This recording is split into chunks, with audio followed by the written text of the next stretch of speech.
Toastmasters. Thank you for coming. Today we have a small but not slim meeting. So we have two experienced members, Rick Shigio-san and Miss Doro.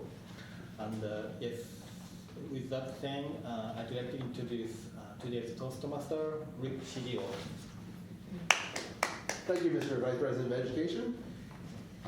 And welcome, Toastmasters. Again, a small but mighty club, and we are Toastmasters 7933, and that is the Airbags Toastmasters meeting at Denso 10.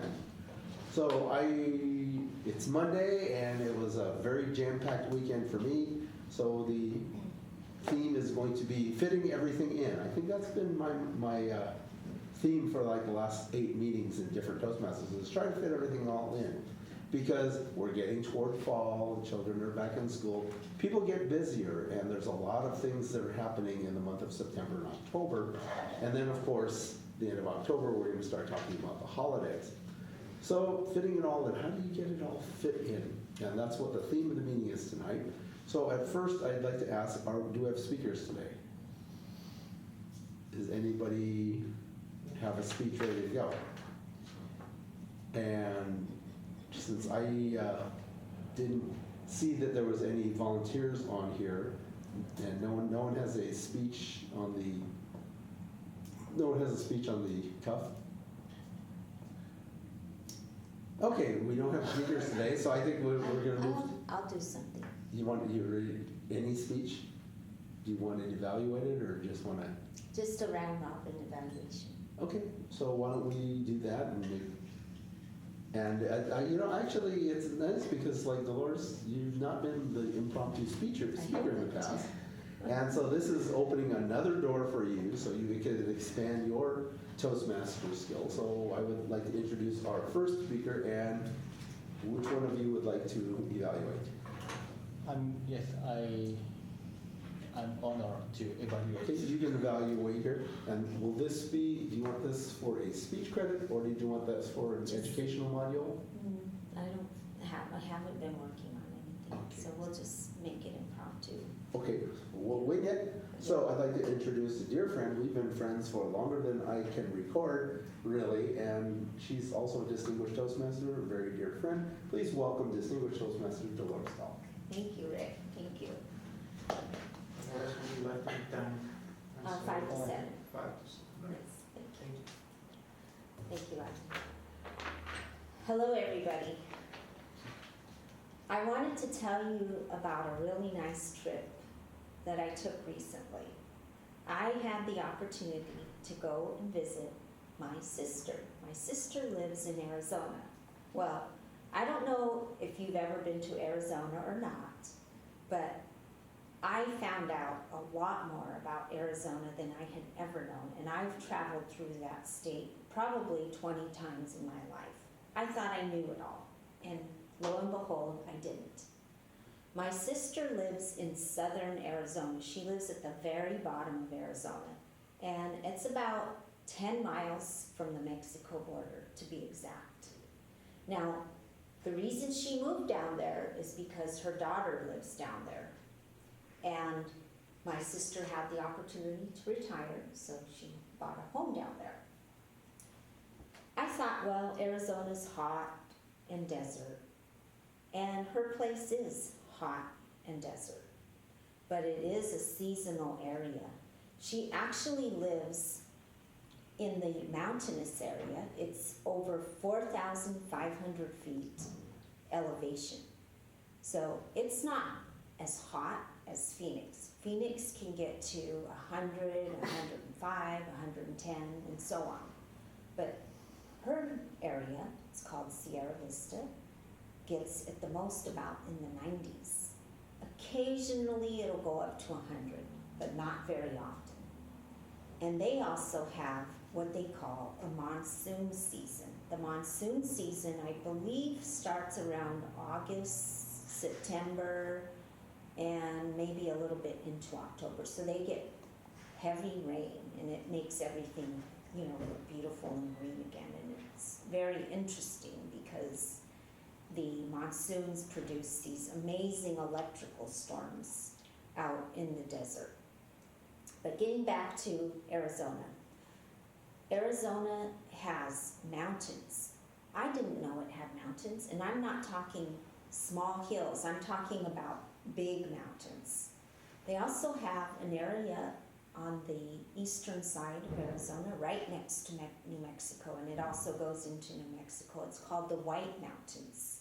Now, did you know that they have a huge hunting industry in Arizona? They have elk, deer, javelina. I'm sure there's other types of animals that they hunt there. I had no idea.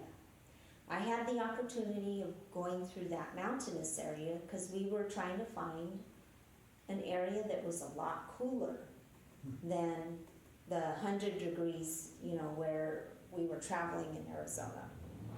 The White Mountains is a huge area. It extends into New Mexico also. And the hunting industry is amazing. They have lots of cabins, they have lots of hiking, and of course they even have Indian reservations. I knew they did, but I didn't know that they were on that part of Arizona. I was mostly familiar with the Navajo Indians that were up near Grand Canyon area.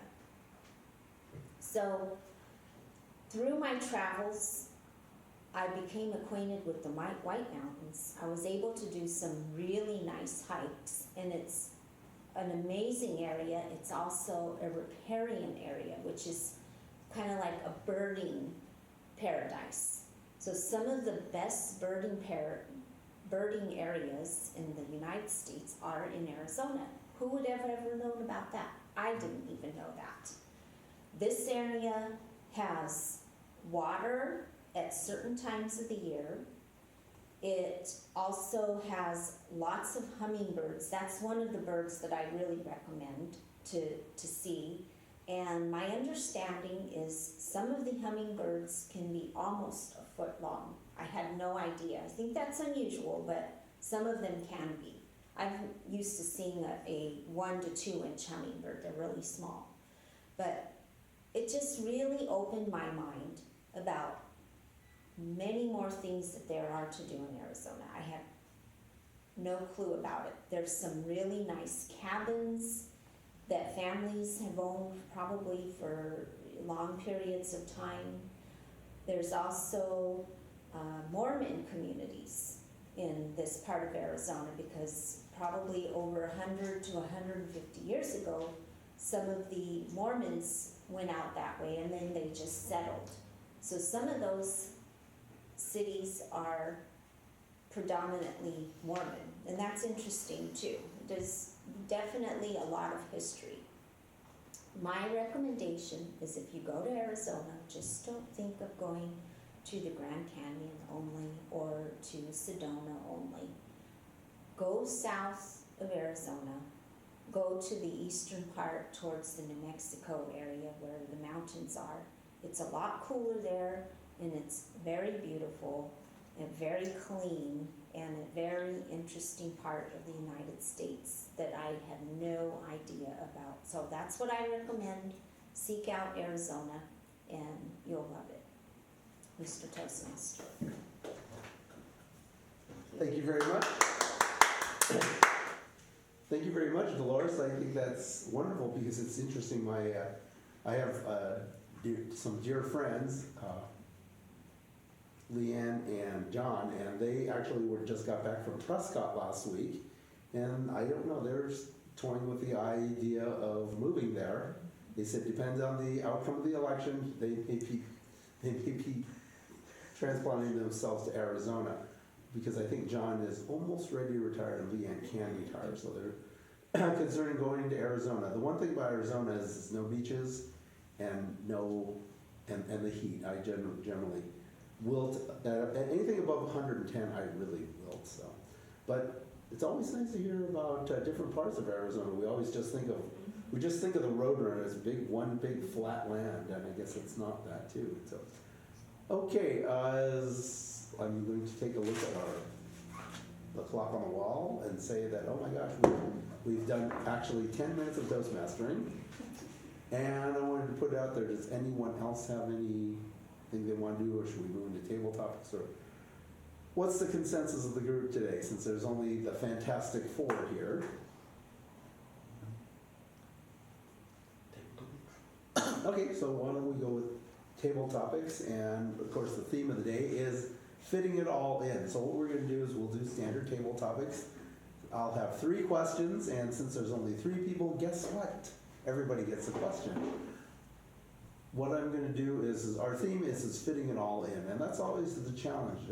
How, do you have time for everything? Does anybody ever have time for everything? Some people do, and unless you're like me, and I try to get 3,000 things into like a single day, and it always seems like I'm always up against the clock somehow. So first off is do we have a word of the day? You can do me. Oh, let's do this. Close your eyes and pick one. Oh, interesting. Kaleidoscope. Kaleidoscopic. Oh, Kaleidoscopic. Oh, I didn't even Okay, see that. yeah, that fits into the theme very well. To be kaleidoscopic, and could you read the word of the day and what the meaning is? That was Well, it. having complex patterns of colors, multicolored. I guess a example would be a kaleidoscopic range of topics. Okay. Kind of like when you're looking through a kaleidoscope and you see multiple colors and images and the prismatic image that you have, so you can see a lot more of the colors out there. So be sure to use the word kaleidoscopic in your table topics response. Okay, and timing, we're going to go to the standard Toastmasters of 1 to 2 minutes with a 30-second grace period on each side. Now, we have the word of the day, and as my brain is percolating some questions here, fitting it all in, how do you do it? What do you do when you face an overloaded situation? In other words, work, personal life, and everything seems, you've got to get everything done, and it doesn't seem like you can get it done. What is your strategy for attacking such a situation?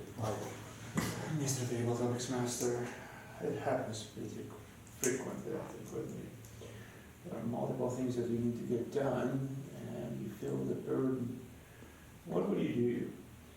Well, I guess the number one thing is, who's going to suffer if you don't do a particular thing? Think about people. If it's your family who's going to suffer, or if what colleague's going to suffer if you don't complete a certain task. So don't think about yourself first. Think about other people, and then separate the tasks that will let down other people and do them first. Then you can focus on your own. But now, what's most important? Think about the main things in your life that you're trying to accomplish. And at the very, very end of your life, looking back, what will you be thinking? So hopefully every one of us have certain things that we would like to accomplish. Do the things that we're planning to do fit into those main goals? I think that's the main way of selecting what needs to be done. And daily activities change. You have to keep the focus. Even when you rotate your kaleidoscope and different things are happening, it seems like everything is different. You just have to keep focus on what are your main goals in life. Whether it's your family, your career, your accomplishments, anything that's important to you. Just keep the focus through all the different kaleidoscopic events.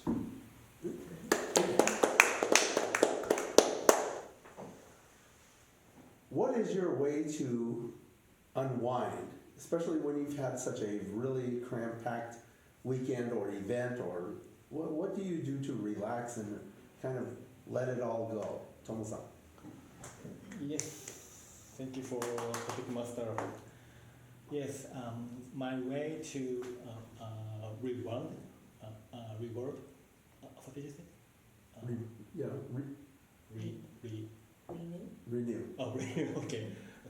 my way to renew the packed schedule is I would unload unnecessary tasks first, then focus on the most essential tasks, which often observed by my supervisor or my client.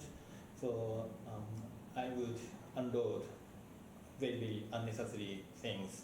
And especially weekend, I would take a walk around my house, and I would volunteer shopping to a local store, which often my wife do that. I would volunteer my shopping to go shopping by taking a walk. It takes like 30 minutes, and it is good mind change to unload the busy weekend. So that way, I often see the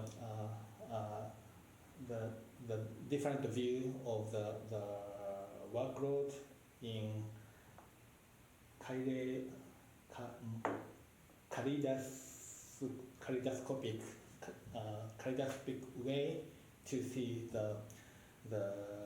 my workload. Back to Toastmaster.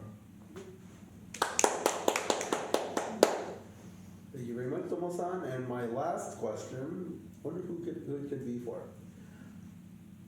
I have several people who have retired, and sometimes they say, I want to go back to work because I'm too busy. Because it seems like things rush in, and all of a sudden it's like they're busier than they were when they were working. And I think some people do and some people don't. It just depends on the person. So in your personal experience, which is it? Is it too much or not quite enough? Dolores. Okay, Mr. Toastmaster, thank you for that question. Now that I've retired, I have experienced the situation where I feel like I want to do more. And I probably have the capacity to do that. So I don't feel that I want to go back to work, but I do want to have a little more activity. And some of the things I'm doing is just concentrating on my family, my parents, and my home, getting my home into shape, and making sure that if I should get hurt, that we don't have to worry about something breaking in the house, like the roof leaking or something like that. So there's a lot of kaleidoscopic activities that are happening in my life, and one of them also is the family aspect. So trying to make sure my parents are in good shape, helping them with some appointments for the doctor, and going to exercise with my mom. But I'm pretty satisfied. I don't look for more things, and I do want to have a little bit quieter life in these days. So that is what I'm doing after or doing retirement. All right, great, congratulations. Because I noticed you look very refreshed, like you just came back from a vacation or something. Because didn't you take a trip recently, or? No, I thought that was Arizona. It was, but we should have been on another trip, but it didn't happen, so. Yeah. Well, welcome back, because it looks like you just got back. You look very refreshed, and you look very happy, so that's a good thing. Okay, now I would like to call, did everyone qualify timers report-wise? I think everybody did. Excuse me, did everyone? He's saying everybody. All right, everybody qualified. Okay, and I heard everybody use the word of the day, so I think that's outstanding. I don't know if we're gonna call for a vote or not, or we're just gonna say this is a fun meeting, and we're not gonna call for the vote. So now I'm going to introduce the general evaluator who's going to take on the evaluation, and that would be me. So without further ado, and no I don't, I'm going to start the evaluation section. First off is I would like to call the evaluator for Dolores, and that would be our Vice President of Education, and that is Tomo Shikawa. So, onegaishimasu.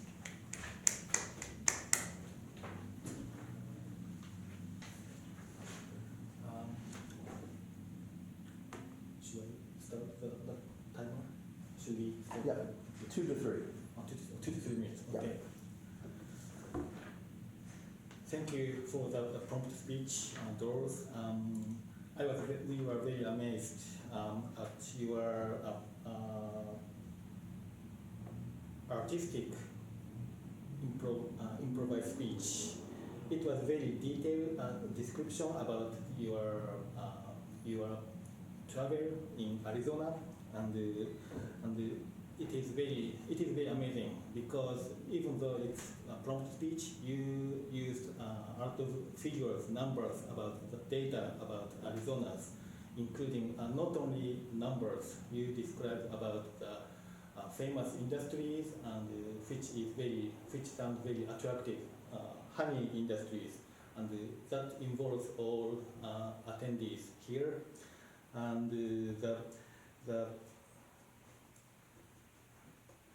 because you started the explanation of the Arizona from the overall general data, and then it get into the detail of the industries, and with your experience, it was not only the introducing the Arizona. You added your experience, and it connects to the data you explained before, and this organized speech made us feel going to Arizona like as soon as this weekend. So it was very attractive explanation of your travels. And I cannot see any improvable moment in your speech, but if I have to, we may want to see your more like a vivid body language. And overall, thank you for coming today, and thank you for volunteer the prompt speech. That's all I have today. Great. Thank you very much, Sama-san.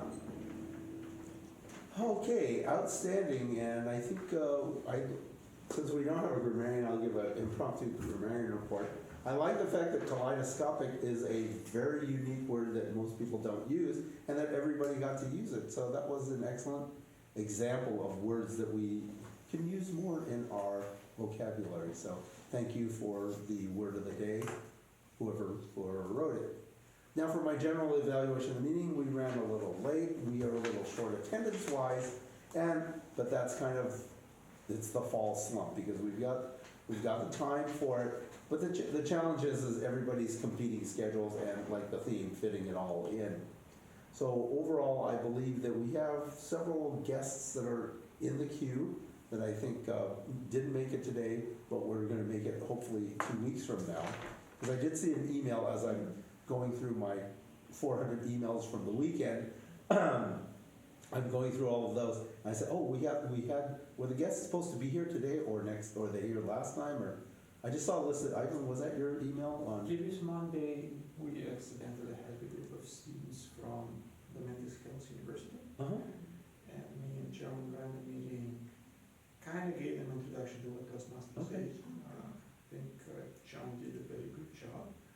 Now it is a matter, do they want to be Toastmasters, or they just were getting checks because they started told them to do so. Yeah, that happens a lot from El Camino and from Dominguez Hills. And I think the Dominguez Hills Club actually folded. They used to have a Toastmasters Club there. Back when I was an area governor, they actually did have one. So that's a possibility. Hopefully we can follow up those guests because that would be a good feeder organization that we can use. And then again, as Dolores said, we can start canvassing the other group. I wish Matt Nordstrom would respond to me because he's a hard guy to get hold of.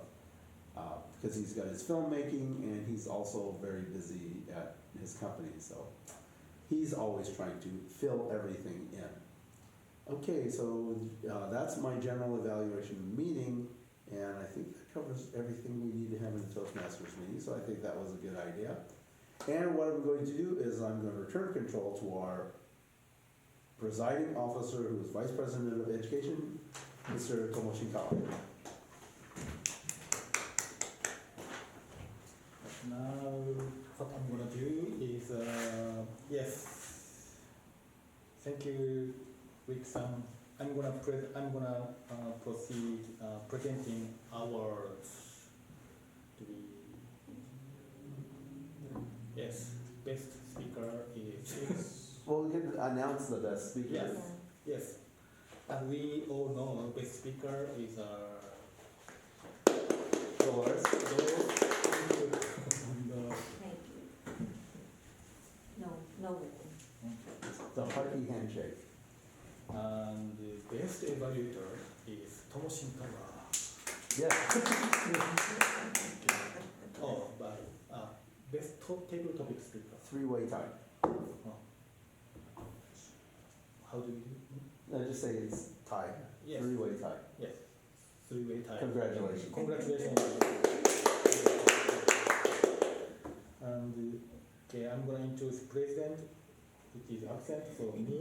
Yeah, it's you. Yes, okay, president. Yes, as a vice president, I'm going to give you a final announcement. And does anybody have any request or suggestion for Okay, adjourning the meeting? The gavel's in the Yeah. bag. Okay. yeah. Thank you. Tomo, I see a lot of improvement in you. No. You're really exercising your leadership skills Yes. a lot.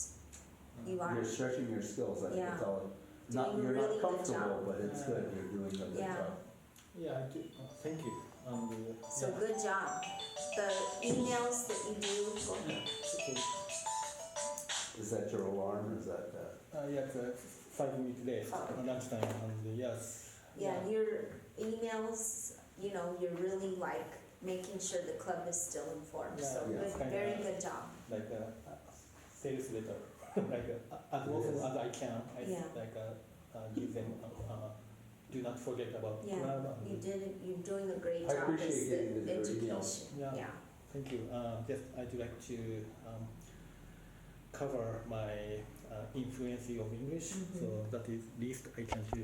Yeah, Okay. it does.